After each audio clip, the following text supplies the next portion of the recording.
UN chief spotlights forgotten kids of wartime rape victims. United Nations AP Secretary-General Antonio Guterres put a spotlight on the forgotten children born to wartime rape victims who are often shamed and excluded, issuing a cautionary statement Tuesday on the International Day for the Elimination of Sexual Violence in Conflict.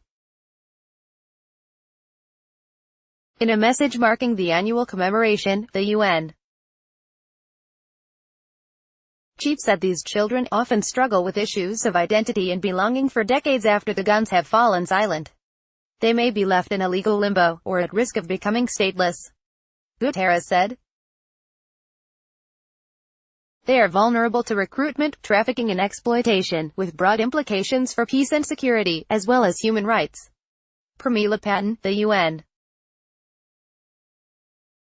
Special Representative on Sexual Violence in Conflict, said at a news conference that she wanted this year's focus to be on the children born of rape because not enough attention is being paid to their plight and their rights.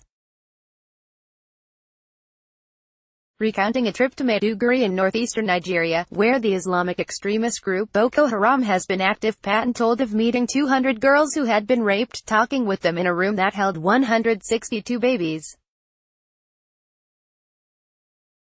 I was really disturbed by the fact that these young girls and their babies were not only rejected by their families, by their communities, but also by the very people they were living with inside the camp, she said.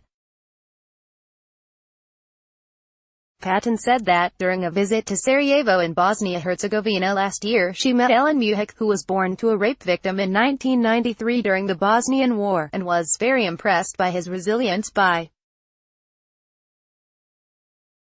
the work he was doing within the organization Forgotten Children of War. Mujic, who sat next to Patten at the news conference, described how his mother abandoned him at a hospital 2 days after giving birth. He remained there for 7 months until the hospital's janitor decided to adopt him and take him home to join his wife and 2 daughters.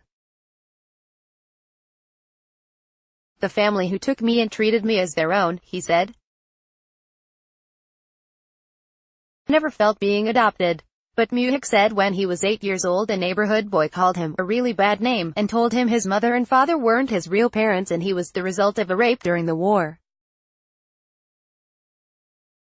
I punched him before I ran home to ask my parents what was the real story, he said. This is when my father hugged me and then he told me the whole story from the beginning, and that's the first time I learned what stigma meant, and what it meant to be recognized by the society for the way I came into the world, Mujic said. Over the years, he said, kids were cruel and called him different names, and he didn't know if he was a Bosnian Serb, Croat or Muslim. Effectively, I was a child with 3 identities, he said. When he was about 11, producers asked to do a story about him and children born of rape, and when he was 18 they approached him again to do a second part. As a result, he met both his real parents. Mujic said he couldn't judge his mother. I am not sure what I would have done if I were in her place, he said. So I completely understood that she needed to move on. As for his real father, Mujic said even though he was prosecuted for a war crime, he still denies it. He's still not able to admit what he has done and the wrong that he has done my mother, Mujic said.